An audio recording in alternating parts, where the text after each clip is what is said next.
بنی اسرائیل کا ایک بہت ہی بڑا عابد عبادت گزار کو کہتے ہیں، یہ شخص کا واقعہ ہے۔ اس علاقے میں 3 بھائی تھے۔ ایک بار اس عابد کی خدمت میں حاضر ہو کر وہ کہنے لگے، ہمیں ایک سفر پہ جانا ہے، واپسی تک ہماری جوان بہن کو آپ کے پاس ہم چھوڑنا چاہتے ہیں۔ وہ عابد نے فتنے کے خوف کے سبب معذرت کر لی کہ مجھے معاف کر دیں، میں یہ نہیں کر سکتا، مگر انہوں نے بڑا اصرار کیا، زور دیا اور کہا کہ میں آپ اپنے ساتھ تو نہیں رکھوں گا، کسی قریبی گھر میں اس کو ٹھہرا دیجئے۔ جب ان بھائیوں نے زیادہ زور دیا تو عابد نے پھر یہ جواب دیا۔ خیر قریبی گھر میں اس کو رکوا دیا گیا۔ عابد جو تھے وہ اپنے عبادت خانے کے دروازے کے باہر کھانا رکھ دیتے اور وہ اٹھا کر لے جاتی۔ کچھ دنوں تک تو ایسا ہوتا رہا۔ پھر کچھ دنوں کے بعد شیطان عابد کے دل میں ہمدردی کے انداز میں ایک وسوسہ ڈالتا ہے کہ کھانے کے اوقات میں جوان لڑکی اپنے گھر سے نکل کر آتی ہے، کہیں کسی برے شخص کی نظر پڑ گئی تو بڑا مسئلہ ہو جائے گا، بہتر یہ کہ اپنے دروازے کے بجائے اس کے دروازے کے باہر کھانا رکھ دیا کر۔ اس اچھی نیت کا کافی ثواب ملے گا۔ چنانچہ اس نے اب کھانا اس کے دروازے پر پہنچانا شروع کر دیا۔ پہلے اپنے دروازے پر رکھتا تھا، لڑکی آ کر لے جاتی تھی، اب اس کے دروازے کے باہر رکھ دیتا تھا۔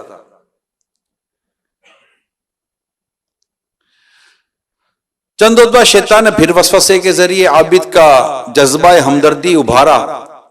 بیچاری چپ چاپ اکیلی پڑی رہتی ہے، آخر اس کی وحشت دور کرنے کی اچھی نیت کے ساتھ بات چیت کرنے میں کیا گناہ ہے؟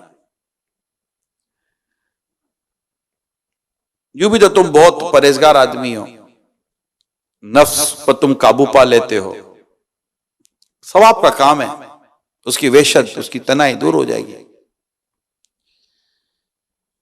یہ تمہاری بہن کی جگہ تو ہے۔ چنانچہ بات چیت کا سلسلہ شروع ہوا۔ جوان لڑکی کی سریلی آواز عابد کے کانوں میں رس گھولنے لگی اور دل میں الٹے سیدھے خیالات آنا شروع ہو گئے۔ شیطان نے مزید اکسایا، یہاں تک کہ نہ ہونے والا کام بھی ہو گیا اور اسے منہ کالا کر بیٹھا۔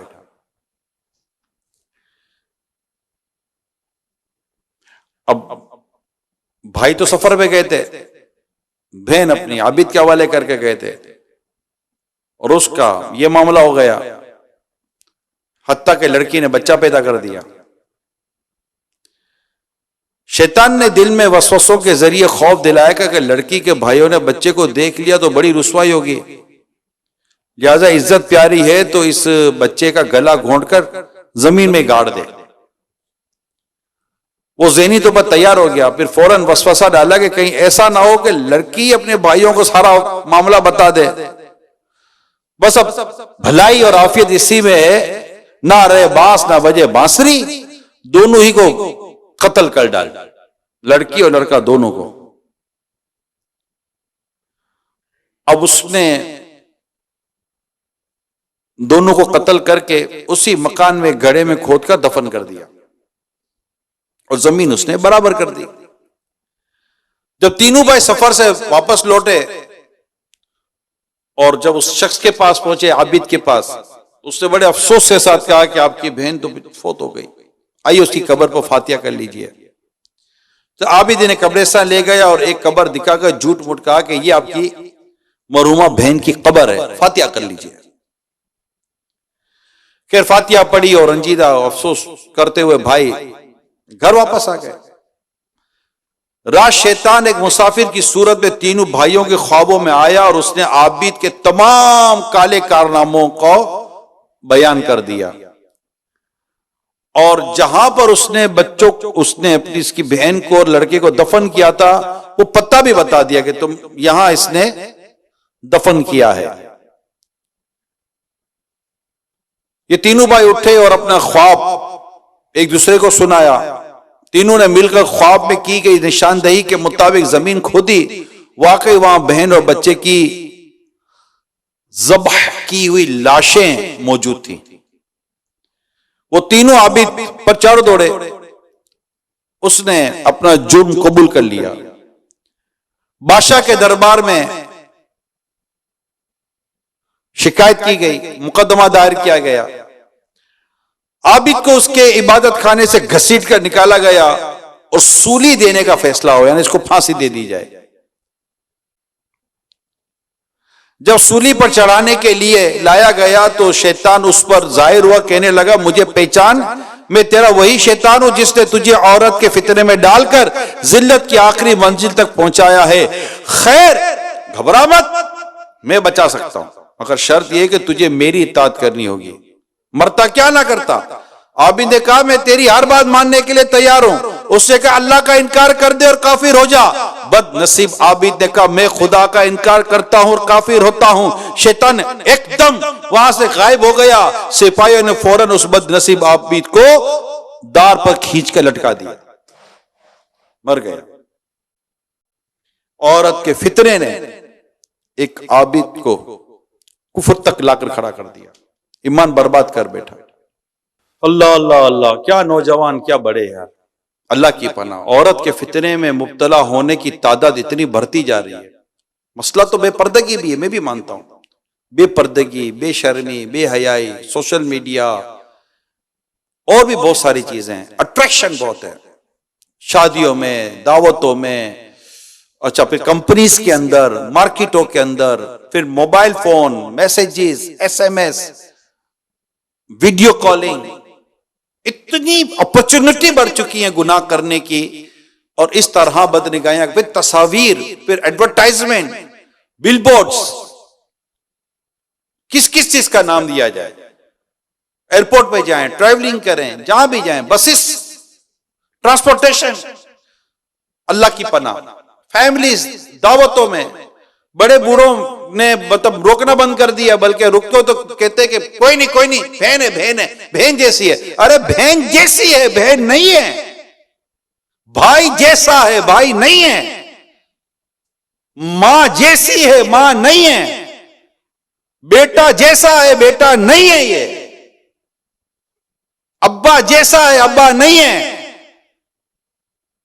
یہ جیسا سامان, بہن سامان, بھائی سامان, یہ سامان ایسا ہٹتا پتا بھی نہیں چلتا.